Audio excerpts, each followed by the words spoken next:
The Houston Rockets are very quickly becoming one of my favorite teams in the NBA to watch. Welcome into My Take Is. Do yourself a favor and subscribe. You know that you're going to like the video. And they just play beautiful basketball.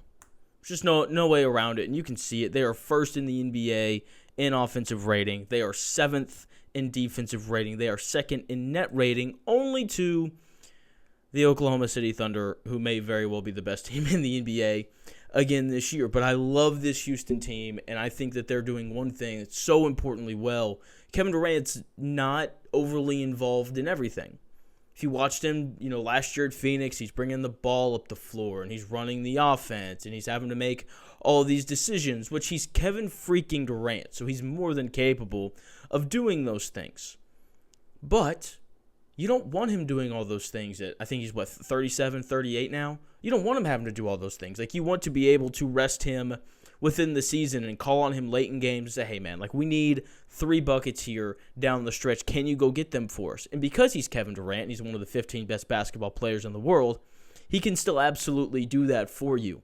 So he is not currently top 10 in the NBA in scoring, which is a great sign for him for the rest of the season. Hopefully he's well rested and ready to go for the playoffs for a Houston Rockets team that has really high aspirations this year of maybe winning a title or maybe just getting through the West is going to be an accomplishment in and of itself, and they're obviously going to need Kevin Durant to do that. He's still leading them in scoring. He's still involved. They're just not asking him to make every single decision, kind of like what Phoenix was doing last year. They were having him play point guard, and if it wasn't him, it was Devin Booker, and you need other guys capable of making decisions that aren't your stars. And I think that the Rockets have a lot of guys who are capable of doing that. Kevin Durant obviously can. Alperen Sengun can. Amen Thompson can.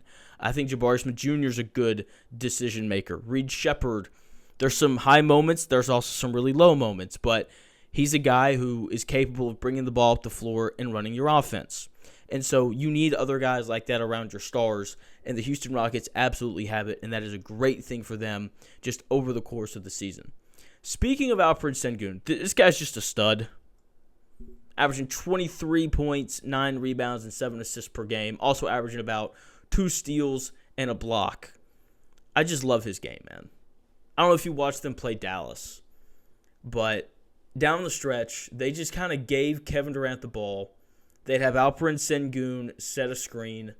He'd do a little short roll. He'd catch it at the foul line. And then he would either score or... And part of this is because Dallas was trapping Durant. He would either score, he'd hit his little floater, or he'd post up and hit a little flip shot, or whoever was in the right corner, Amen Thompson or Tari Eason normally, he'd either kick out to them and they'd have a wide open look for 3, or they would cut to the rim and they would get a dunk. And he's not Jokic, and no one will probably ever be Jokic, but man, he's close. That big, he can bring the ball up the floor, he can run your offense. He's such a good decision maker on top of it. So love his game. I think he's better this year than he was last year, and part of that's just because there's more spacing with Kevin Durant out there on the floor.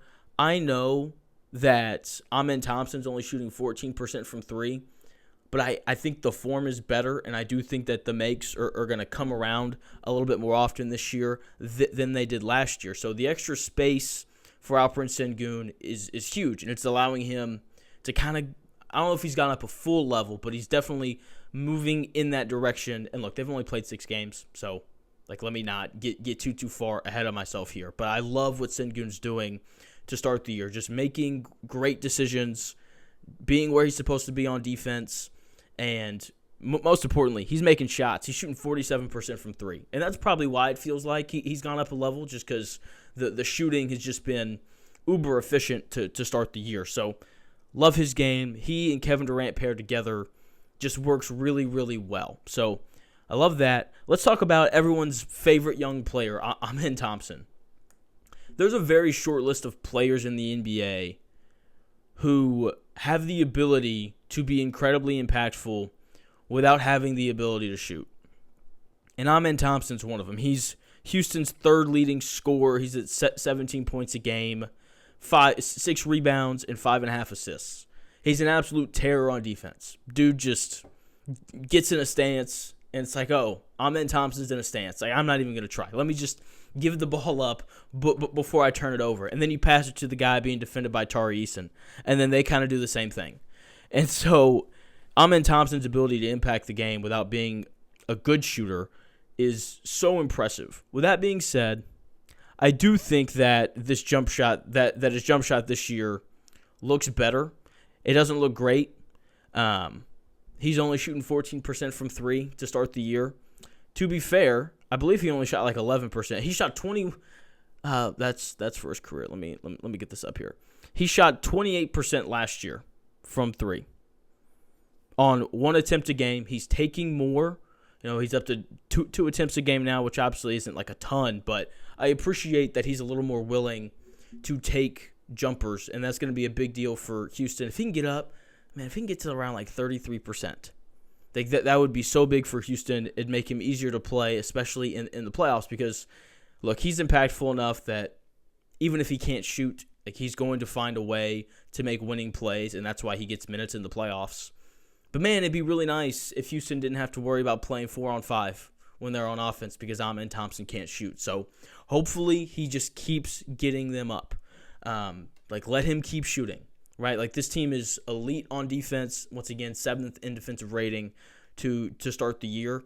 So, they can get away with taking a couple bad shots here and there. And by bad shots, I mean allowing Amen Thompson to shoot threes in the corner because that's something that he's going to have to learn how to do one way or the other. So, and it should be getting better because it's year 3. So, let him get those shots up. I want to see him taking 3 or 4 a game. Love him. Love the defense. More and more teams are playing games without a point guard. And for a lot of teams, that's a mistake. I don't think that it is for Houston. Would they benefit from having Fred VanVleet, who's out for the year? Absolutely they would. With that being said, I don't think that they need one because they have enough players, especially with Durant, Thompson, and Sengun on the floor. That's 3 guys who can bring the ball up. That's 3 guys who can initiate your offense and run your offense. And we're seeing teams press more than ever. It is more than quadrupled the amount of time teams have spent pressing this year compared to last year. Now, that may calm down a little bit over the course of the year as guys get a little more wear and tear on their bodies. But when the playoffs start, you're going to see teams press. It is 1,000% going to happen. The Pacers have really revolutionized the NBA in that way after having all their success pressing last year. And so you need guys who can bring the ball up the floor. A lot of teams don't really have that. Houston, even though they don't have a real point guard, they absolutely do. And again, they have enough good decision makers on their team that I don't think they really need one. But that being said, I do think that Reed Sheppard developing would really help them.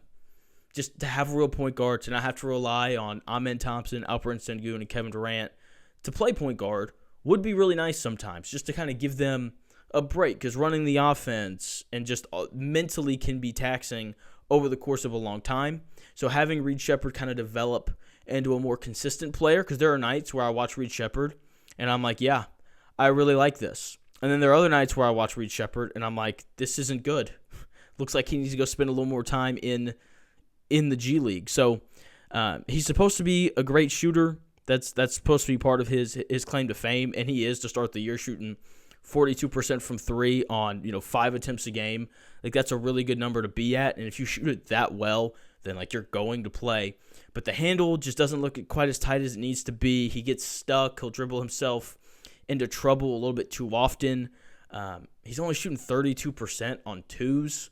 That's not great. He needs to be a little bit better around the rim, but the shooting is there. That's going to earn him minutes. He just needs to develop in all of his other areas, and I do think that would give Houston the boost that they need to be better than teams like Denver and Oklahoma City.